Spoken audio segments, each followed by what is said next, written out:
President Tinubu has approved the immediate implementation of the revised procurement thresholds for MDA'S. This approval is based on the recommendation of the DGBPP to align with President Tinubu's renewed hope agenda. Well, the details of the implementation guidelines will be provided by the DG himself. That's Dr. Adebowale Adetokun. Joining me to talk more on the act is Dr. Abdul Maman of the Chartered Institute of Procurement and Supply Chain Management of Nigeria. You're welcome to Business Express. Thank you for having me. Great. How does this recent development by Mr. President align with the renewed hope agenda? It is quite novel and is a fundamental initiative and action of Mr. President to ensure that the First Nigeria policy is enshrined in a way and manner that will benefit the entire manufacturing activities in the country. And following by the approved threshold approval limit, it gives opportunity for MDA'S, parastatals, government agencies and commissions to be able to finance or pay for contracts as at when due. And what it just made is that it followed the structure that were in existence before now. And specifically, to add value to what we're doing is that about procurement activities, you need to ensure that what is required is provided as at when due. And once that happens, the service provider must also be taken into consideration for payments to be made as at when due. And if that happens, you need to enhance the capacity and capability of the accounting officers in the Ministry, Development and agencies. That's exactly what I believe this first tranche of your question is to address. Okay, let's talk about the Nigeria First initiative. What does it really entail, and is it a policy we can realize? It is a policy because it is well thought out by the President Bola Ahmed Tinubu, the CFR. Over time, part of his renewed hope agenda is centered on ensuring that Nigeria takes their destiny into their hands. And by doing that, you have to have an opportunity to have a wider view of what happens in other climes. He had been able to articulate a particular economic reform initiative that dovetailed into the First Nigeria policy.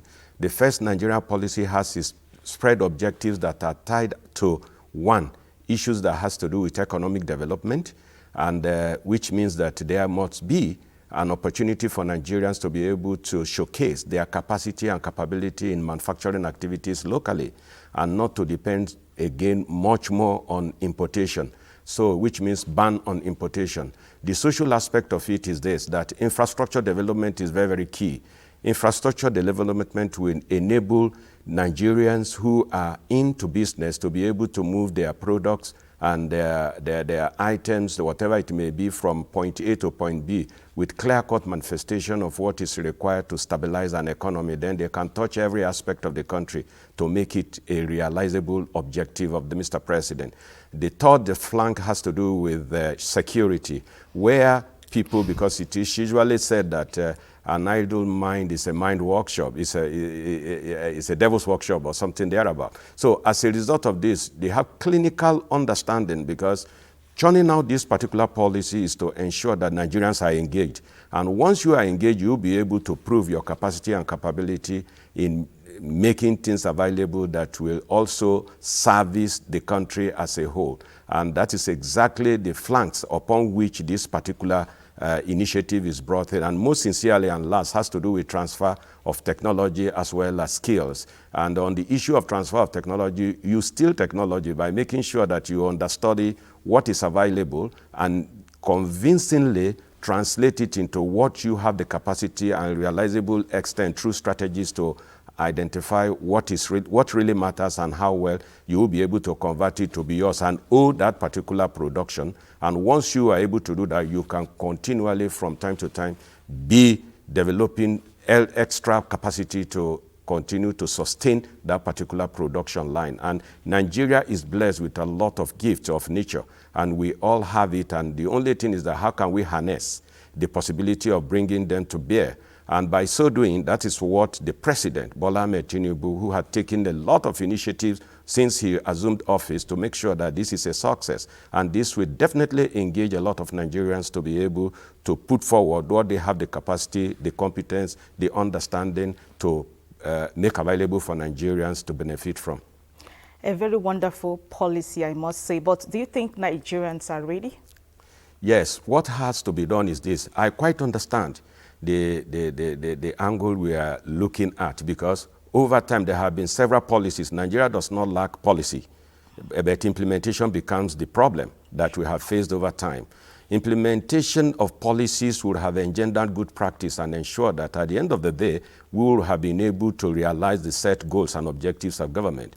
And with particular reference to this idea, you mentioned that the Minister of Finance led a team of Nigerians to the EBRD, the European Bank for Reconstruction and Development. It is a novel idea because the current Minister, Honorable Minister of Finance and the Coordinating Minister of the Economy participated in the Country Procurement Assessment Report in year 2000, which actually brought about the reform in procurement as at today for the whole country, and also did pass Vice President of the country, because then the Honorable Minister was Commissioner for Finance in Lagos under the same President, Bola Ahmed Tinubu, and the former Vice President was Commissioner and Attorney General of Justice in Lagos State. They have been able to traverse a lot, length and breadth of other countries to see how best their economic policies have been able to add value to their own existence and making sure the population are able to also get involved and have a buy-in. This is a strategic decision that Mr. President has taken, and it centers much on the activities of the Bureau of Public Procurement. I have no doubt in the capacity of Dr. Debo Adedokun, the Director General of the Bureau of Public Procurement, to bring together all that it requires is this: the attitude and the manifestation of issues that we need to opt to ensure that we Nigerians take our destiny in our hands by giving every responsible professional opportunities that we desire, so that everyone will have contribution to make at the end of the day for the benefit of the country. So what role will your institute play alongside BPP and ministries, departments, and agencies? Yes, my institute, the Chartered Institute of Procurement and Supply Chain Management, was established alongside the Public Procurement Act in the year 2000 as a fallout from the government initiative when the World Bank carried out a study referred to as Country Procurement Assessment Report in year 2000, that for you to frontally ensure that activities are carried out well and endowed with engendered knowledge,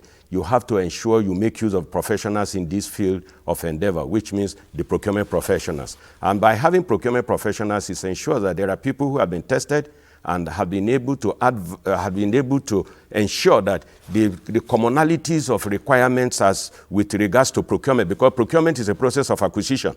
And this acquisition process has some methodology that has to do with effective planning system. And once it's effectively planned, then efficiently implemented, you will have value. And our institute has been in existence for the past 51 years, but it was when it clocked 33 years in the year 2000 that the government thought about the initiative of bringing about the reform in public procurement. What we have is that a great number of members of the institute are taking through respective and well-tailored procurement curriculum.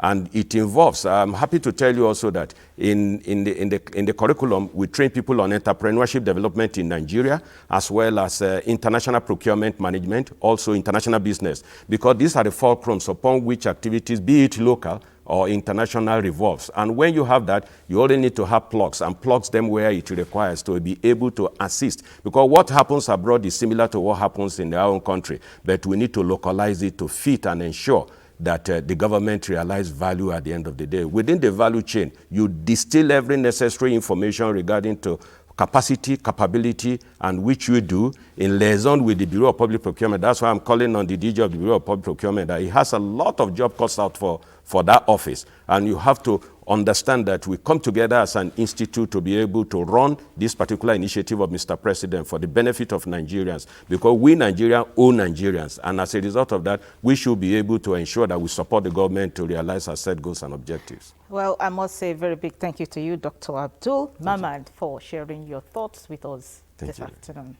Thank you very much.